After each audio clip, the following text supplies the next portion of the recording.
ওর মেয়ের সঙ্গে আমার সঙ্গে বলে দিতে পারে, ওর মেয়ে মানে ওর মেয়ের সঙ্গে সকাত এটাও বলতে পারে। আমি একটা কথা বলি, আমি সবাইকে মুখ খুলি না, তাহলে এ মুখ খুল আপাতত তো অনেক মুখ খুলছে, আমি কারো এ করেছি? করবো না তো, আমি করব না। কে কি যন্ত্রণায় বলতে কি কি জানি তো, আমি করব না। আমি আপনাকে একটা কথা বলি, আমার রক্তর দাম আছে, আমার রক্তর দাম আছে। আর শওকত মোল্লা ও বাঁচার জন্য একবার নাজিয়া ইলাইকে টানছে, একবার ওকে টানছে, একবার ওকে টানছে বাঁচার জন্য। ওর মাথায় ঘা পড়ে গেছে, দুদিন পরে পোকা জন্মাবে, দেখবেন ও আরো পাগল হয়ে যাবে। অপেক্ষা করুন, আল্লাহর মার হবেই হবে। সর্বকে এই হাত তুলেছি, জানি না আল্লাহ বিচার করবেন কিনা, তবে আল্লাহ হক বিচারক, আল্লাহর বিচার করবে। ওর বিচার শওকত, তোর বিচার হবে, তোর বিচার হবে। তুই আরো যা পারিস বল। তোকে ভয় হয় কি জানিস? এই চরিত্র লোক যাদের বলাচ্ছিস, তুই বলতে পারিস নি, অন্য জনকে দিয়ে বলাচ্ছিস তো, তারা কত শর্মিন্দা জানিস না। অনেক মানুষ তোর সঙ্গে ঘুরছে, তারা কত শর্মিন্দা। তারা বলছে আমরা কোন বাঁদরের সঙ্গে ঘুরছি, আর তুই বাঁদরের সঙ্গে না ঘুরলে ওরা ভয় করছে, জীবনের আশঙ্কা আছে, যাবার আশঙ্কা আছে। শোনেন, বিজেপি RSS এদের রাজনীতিটা চলে গেছে, এদের রাজনীতির ইস্যু নাই। বিজেপি আর RSS এর ইস্যু হচ্ছে মন্দির মসজিদ, হিন্দু মুসলমান।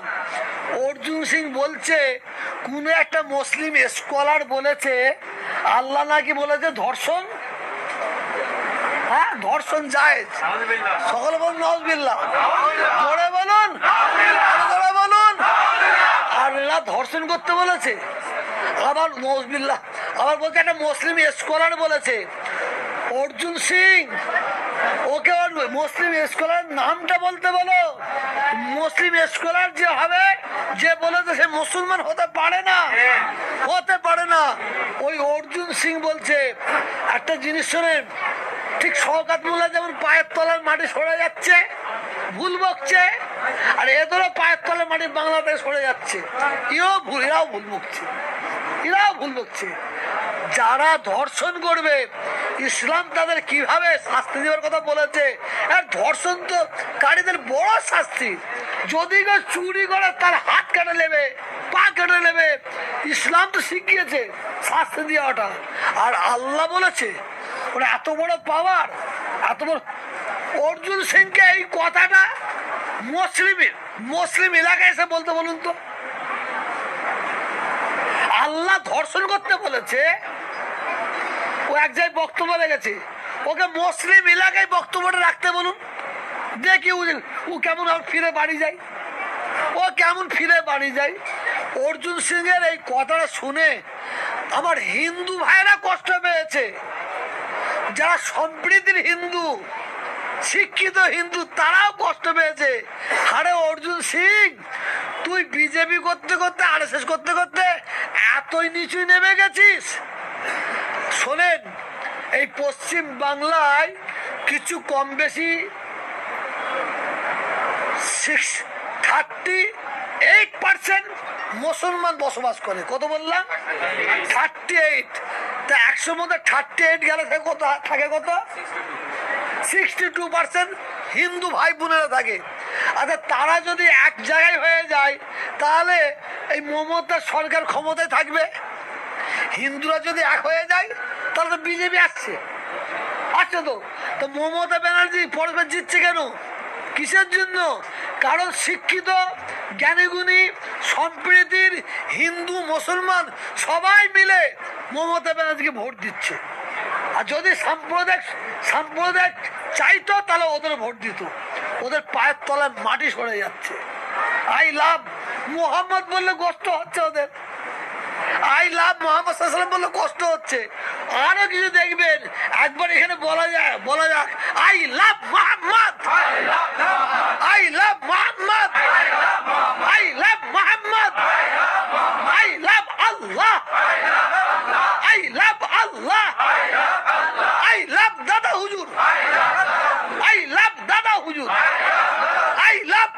হুজুর, আই লাভ 5 হুজুর, আই লাভ নামাজি, আই লাভ নামাজি। ব্যাস, আর কি দেবো? এত বড় যে একটা ধর্মের উপরে একটা নির্দেশমূলক মন্তব্য করলো, পশ্চিমবাংলায় দেখেছি আমরা অনেক কিছু বললে সেখানে পুলিশ প্রশাসন সৌমটো মামলা করে তার বিরুদ্ধে, কিন্তু অর্জুন সিং যে ধর্মে ধর্মে একটা বিভেদের কথা বললো, এর বিরুদ্ধে তো কোনো মামলা আমরা দেখছি না সৌমটো। অর্জুন সিং মুসলমান না অমুসলিম? তো হবে না। যারা কলা চুরি করে, যারা কাঁঠাল চুরি করে, তারা জেলের ভেতরে, আর যারা ব্যাংক ডাকাতি করে, খুন করে, মার্ডার করে, তারা একদম বডি ঘুরে ঘুরছে। কথা বুঝাচ্ছেন না? তবে একটা জিনিস বিশ্বাস রাখবেন, দেশের আইন শেষ হয়ে যায়নি, দেশের আইন শেষ হয়ে যায়নি, এইটা মাথায় রাখবেন। আর একটা কথা বলেছে, সাউদাত মোল্লা নাকি কোন হুজুরের কাছে গিয়েছিল, গিয়ে দেখলো যে তার কাপড় লুঙ্গি হেঁটের উপরে তুলে বেড়াচ্ছে, কিন্তু উনি জিজ্ঞাসা করলো, সেই হুজুর নাকি ওনাকে বললো যে হুজুরদের ঘোরানোর কল আছে। কি বলবেন এই বিষয়টা? আপনারা তো এটা কাটিং করেছেন, ওটা ফুল, এটা আমার কাছে আছে। শওকত মোল্লার একটা উস্তাদ শওকত মোল্লাকে পড়াতো, ও শয়তান মোল্লা। কি মোল্লা? কি মোল্লা? মোল্লা কি মোল্লা? হ্যাঁ, ও শয়তান মোল্লা। ও নিজে বলেছে ওকে কোন ওই এলাকার কোন একটা মৌলানা সাহেবকে পড়াতো, ও তাকে হুজুর হুজুর বলো, হুজুর বলতে উস্তাদ বলছে। আমি যেটা শুনেছি, বলছে আমরা কয়েকজন বসেছিলাম, হঠাৎ বললাম যে একবার হুজুরের সঙ্গে দেখা করে আছি, হুজুরের সঙ্গে দেখা করে আছে, একটা আলেম, সেটা বড় আলেম যার কথা বলেছে, চল দেখা করে আসি। বললে আমরা গিয়ে দেখি ঘরের ভেতরে হুজুর শুয়ে আছে, হুজুরের নুঙ্গি সব উঠে আছে, হুজুরের নুঙ্গি সব ওপরে উঠে আছে। ও আবার হুজুরকে বলছে, হুজুর আপনারা আমাদের বলেন, তা আপনাদের নুঙ্গি কেন তুলা তুলা আছে কেন? আপনাদের নুঙ্গি কেন উঠে গেছে? তো ওই হুজুর নাকি বলেছে আমাদের ঘোরাবার কল আছে। কত বড় মৃত্যু! আলেম সমাজকে কেমন বেইজ্জতি করলে দেখেন। আবার কিছু ওর 5-8টা ইউটিউবার আছে, ওরা আবার ওর হুজুরটা কেটে দিয়েছে, শুধু হুজুরটা রেখেছে। ওর হুজুরটাও ওকে পড়িয়েছে, এইটাও বলেছে ওকে পড়িয়েছে, সেটা কেটে দিয়েছে হুজুররা। তারপর আমার দিকে আঙুল তুলছে। কত বড় বিয়াদব, কত বড় বদমাইশ! একটা বড় আলেমের সম্পর্কে এত বড় কথা বলে। আচ্ছা বলুন তো, একটা লোক এসেছে তোহা হুজুরের সাথে দেখা করতে, আপনারা এসে বারেন্ডা বসবেন না তোহা হুজুরের বাড়ি চলে যাবেন? হ্যাঁ, বারেন্ডা বসবে, তাহলে হুজুরের বাড়ি ঢুকলো কি করে? এটা তো বুদ্ধি খরচা করতে হবে। ও বলতে আমি হুজুরের বাড়ি ঢুকেছি, আমরা 4-5 জন যে, মানে বললাম না মাথায় ঘা, কুকুরের মাথায় ঘা বলে ও আরো ভুল বলবে। দাঁড়ান একটু অপেক্ষা করুন, একটু অপেক্ষা করুন। অর্জুন সিং যে মন্তব্যটা করলো, এটা প্রত্যাহার না করলে আপনার কি বৃহত্তর আন্দোলনের লাভ? চলছে তো আন্দোলন, চলছে ওর নামে, থানায় থানায় চলছে। কতটা সাকসেস হবে আমি জানি না। মিয়া বিবি যদি রাজি থাকে, এই বাংলায় এই ভারতে অনেক কিছু হবে। আর কিছু খোলাখুলি বললাম না, কিছু বুঝতে পারছেন? মিয়া বিবি যদি ভেতর ভেতর মিল থাকে, বুঝতে পারলেন? মিয়া বিবি যদি ভেতর ভেতর মিল থাকে, তাহলে বাংলায় আরো কিছু হবে, তার বিচার পাবেন না। আমি তো বন্ধু, যারা কলা চুরি করে তারা জেলে, কত নির্দোষ জেলে পড়ে আছে, জেলে পড়ে আছে, খবর নেন। আর যারা দোষী তারা বুক ফুলিয়ে ঘুরে বেড়াচ্ছে। স্টেজ থেকে বারবার একটা অভিযোগ আনছে আপনার নামে শওকত মোল্লা, যে আপনি নাকি 10 থেকে 15 বছর বাংলার মুখ্যমন্ত্রী মমতা ব্যানার্জিকে ব্ল্যাকমেল করে কোটি কোটি টাকা ইনকাম করেছেন। ওটা মমতা ব্যানার্জিকে জিজ্ঞেস করুন, ওটা মমতা ব্যানার্জিকে জিজ্ঞেস করুন, জিজ্ঞেস করুন। আমি মমতা ব্যানার্জি কেন, সবাই ছেলে দেখে নেন একবার মালটাকে। সারা পশ্চিম বাংলার কোন মন্ত্রী, এমএলএ, এমপি কোন মায়ের লাল বলতে পারবে না তোহা হুজুর ওর ছেলে মেয়ের জন্য, ওর জন্য 10 টাকা হাত পেতেছে। এ পাওয়ারে হেম্মত নিয়ে কথা বলছি। কিন্তু আবার একটা কথা বলতে পারি, শওকত মোল্লা যে 15 বছর ধরে মমতা ব্যানার্জিকে ব্ল্যাকমেল করছে, আবার কত চালু মাল বলছে ভাঙড়ে 100 কোটি টাকার কাজ করে দেবো। মানে কি অবস্থা, আগে থাকতে জিপে লাখ লাখ করছে। তার মানে কি ওকে ওকে লিখতে বলুন তো 100 কোটি হলে কটা শূন্য বছর হয় জানে? জানে? হ্যাঁ, 100 কোটি ও উন্নয়ন করবে, ও উন্নয়ন করবে। 100 কোটি হাতে পড়ে তো ও তো 30 কোটি টাকা নিজেই খেয়ে নেবে, ও তো নিজেই খেয়ে নেবে। শওকত মোল্লা সারা বাংলায় যা উন্নয়ন হয়েছে, এই উন্নয়নের কাণ্ডারি কে? জোরে বলবেন তো।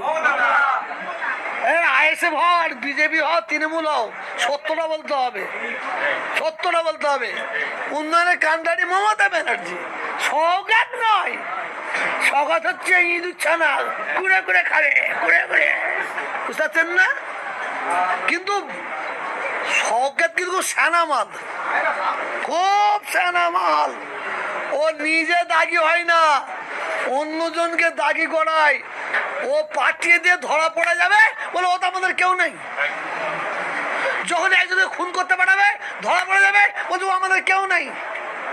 চুরি করতে পাঠাবে ধরা পড়ে যাবে বলে ও আমাদের কেউ নাই। আর ওই মাল আবার অসময়ে পাশে বসে আছে। বলুন তো, ভাঙড় আর ক্যানিং এ যে খুন মার্ডার হয়েছে, যেসব ওই কি বলে